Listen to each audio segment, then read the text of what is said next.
Bab 113. Basten memeriksa kandungan istrinya. Dengan penuh kekecewaan, Altar pun berbalik arah dan kembali di tempat kerjanya. Sesampainya di kantor, ia pun termenung dan melamunkan kedekatannya pria itu yang sedang berduaan tadinya dengan Velty. "Pak, Bapak lagi mikirin apa?" Tiba-tiba suara Velty menyadarkan Altar dari lamunannya. "Ah, Velty." Altar terkejut dengan kedatangan Velty yang terhitung sekitar 10 menit setelah ia kembali dan melamunkan Velty.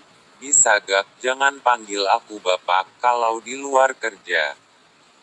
Ucapan Altar terdengar spontan dengan penuh keberaniannya, dan hal itu membuat Velty terkejut. "Maksudnya Pak Altar, apa?" Altar menatap wajah Velty, sambil membaca pikiran Velty dengan keterkejutannya itu. Tapi sayangnya sedikit pun tidak terlihat cinta di bola mata janda muda itu. "Pak." Velty kembali menyadarkan Altar dari lamunannya. "Oh, iya." Jawabnya terhenyak. "Saya perhatikan, Pak Altar dari tadi suka ngelamun. Apa Bapak lagi sakit?" Ucap Velty sambil mengerutkan keningnya. Mendengarkan pertanyaan Velty, Altar malah salah menanggapi. Ada yang mulai perhatian nih ya." "Bapak lucu." Kelakar Velty.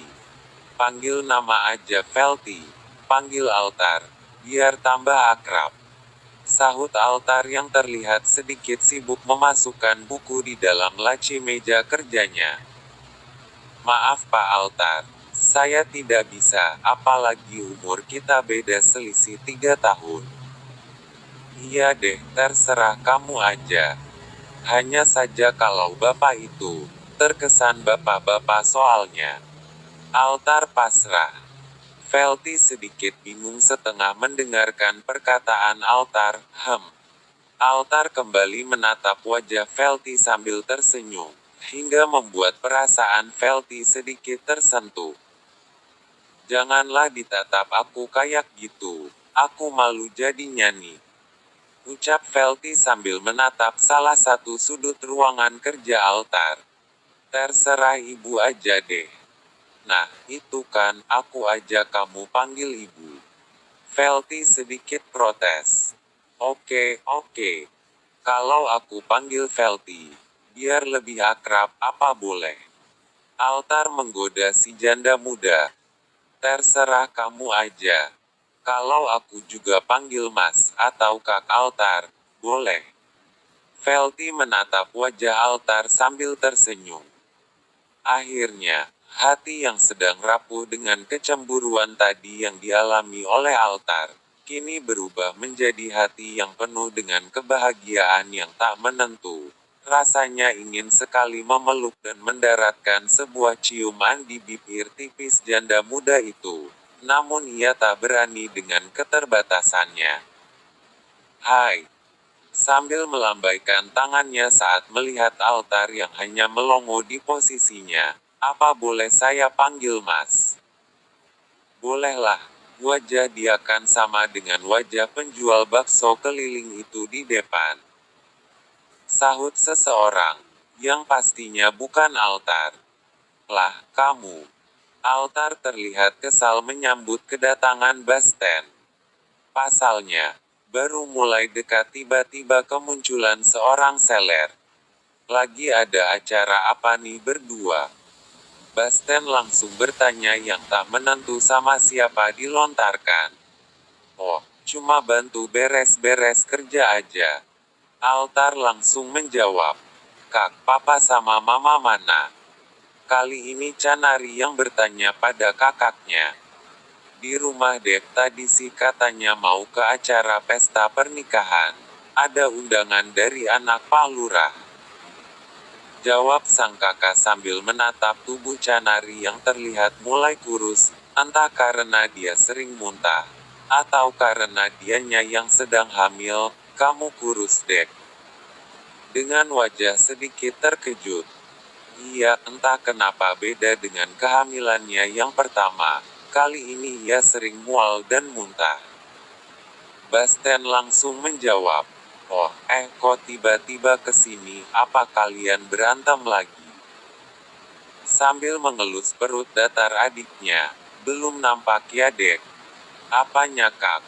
Canari belum paham maksud perkataan kakaknya yang terakhir. "Dede kecilnya dek." Masih meraba perut adiknya. "Belumlah, kan baru beberapa minggu kak." Mereka pun melanjutkan obrolan mereka, yang mana Velty berposisi sebagai pembuat kopi. Setelah beberapa menit kemudian, mereka pun akhirnya pamit masing-masing. Basten pulang bersama Canari, sementara Velty pulang bersama Altar. Kedua orang itu terlihat sangat cocok dan sepaket jika berjodoh. Tapi keduanya masih belum sama-sama memiliki rasa, kecuali Altar yang mulai jatuh hati dengan janda muda itu. Namun ia masih menantikan waktu yang tepat untuk mengutarakan isi hatinya. Hari demi hari berlalu. Tidak terasa udah 5 bulan kemudian, kandungan Canari mulai terlihat di perutnya. Bahkan si calon bayi mulai dirasakan pergerakannya di dalam kandungan. "Kak!" seru Canari sambil memegang perutnya. "Iya, kenapa?" Sambil meletakkan tab minimnya di atas meja dan melihat istrinya yang sedang memegang perutnya. "Sakit?" Sambil mendekati Canari. "Iya kak, perut aku sakit nih, kerasa ada sebuah pergerakan." Keluhan yang masih memegang perutnya. Basten langsung menempelkan telinganya di atas perut istrinya. "Dede baik-baik aja di sana ya?" Seolah mengajak buah hati mereka untuk berbicara. "Gimana kak, gerak ya?" tanya Canari. Basten mengangguk. Dan ini merupakan pergerakan pertama calon bayi mereka. Baik buruk di dalam perut bunda ya. Sebuah nasihat dari calon ayah. "Emang dede dengar ya kak?" Canari memastikan obrolan suaminya dengan calon bayi mereka. "Bisa. Makanya dia ketok-ketok tadi perut kamu. Itu dia lagi memanggil ayahnya. Katanya udah mau 1 minggu papa gak isi kekuatan mama." Canari yang tadinya serius bertanya, ia langsung menjambak rambut suaminya. Walaupun pada kenyataannya juga sudah 1 minggu mereka tidak bercocok tanam. "Aku gak sabar kak, pengen cepat hari Kamis jadwal pemeriksaan kandungan Canari."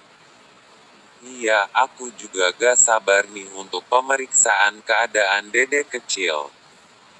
Tapi sebelum dokter periksa, biar aku yang duluan periksa. Ayo sayang."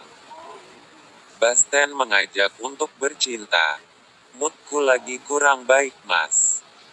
Perkataan Canari terdengar pelan. "Gak apa-apa, biar aku jadikan moodnya baik." Akhirnya Basten mengajak sang istri masuk ke dalam kamar, dan langsung memanjakan kedua mainan bayi mereka nantinya. "Sabar dong kak, pelan-pelan," protes Canari saat melihat Basten yang sudah tidak sabaran. "Aku udah sangat lapar sayang," ucap Basten, sambil mendaratkan sebuah kecupan yang sangat bergairah di bibir Canari.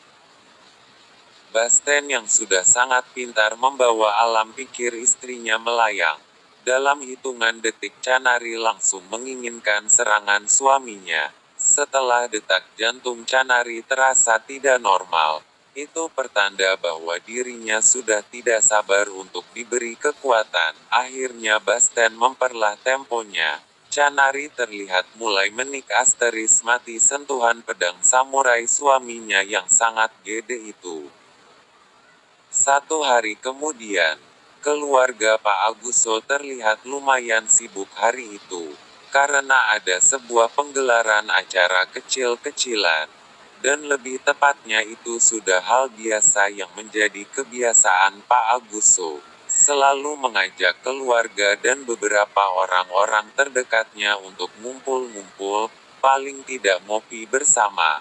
Apalagi kalau lagi ada komisi yang sangat besar, pasti ia mengadakan acara besar-besar keluarga. "Sini Kak, aku bantuin," ucap Basten saat melihat kakak iparnya kerepotan membawakan bungkusnya kue pesanan Ibu Shirley. "Oh iya, itu yang kamu bawa ke dalam. Jangan taruh sembarang ya, entar jatuh," jawab Velty. Semuanya pun sibuk dan serba sibuk, dengan aktivitas yang berbeda-beda. "Canari mana?" tanya Velty saat melihat di antara beberapa orang yang sedang sibuk itu tidak terlihat tubuh adiknya yang sedang hamil itu. "Lagi tiduran di kamar," jawab Basten sambil berlalu dan mencari kesibukan yang lain. Sementara di taman rumah, Pak Agusto dan Altar sedang ngobrol. Sepertinya Altar mulai melakukan pendekatan dengan keluarga Pak Agusto, meskipun melalui jalur pembahasan bisnis dan tentang karir dalam pekerjaan. Namun di sela-sela obrolan mereka yang terlihat sangat serius itu, Altar terkejut dengan pertanyaan Pak Agusto yang tak pernah terpikir olehnya bahwa suatu saat Pak Agusto akan bertanya seperti itu. "Altar, apakah kamu sudah punya kekasih, atau tunangan?" Pertanyaan Pak Agusto terdengar serius. Sebelum menjawab, wajah Altar langsung pucat dan gugup. Namun dengan cepatnya ia langsung mengalihkan kegugupannya supaya tidak kaku menjawab pertanyaan Pak Agusto. "Belum," jawabnya asal. Lanjut ke bab berikutnya. "Maaf guys, baru up. Kemarin Mas El menghadiri acara syukuran di rumah keluarga. Mohon untuk dimaklumi."